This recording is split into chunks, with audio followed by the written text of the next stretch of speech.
Welcome to the Tech Egg. Don't get scrambled. Enjoy the video.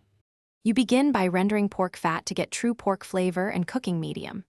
Heat a skillet, add reserved fat, and brown until fragrant. This creates a flavor base. Once the fat is clarified, sauté chopped onion, garlic, and celery until translucent to release aromatics. While vegetables soften, whisk 2 tablespoons flour into cold stock to prevent lumps.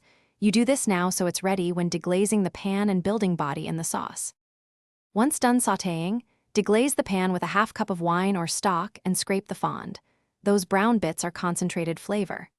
Add the premixed flour stock slurry gradually while whisking to avoid lumps, then pour remaining 2 cups stock and bring to a gentle simmer. Reduce heat and simmer for 12 to 15 minutes to thicken and concentrate taste. Make sure to stir intermittently to prevent sticking and to smooth texture before finishing with seasoning. You finish by tasting and balancing.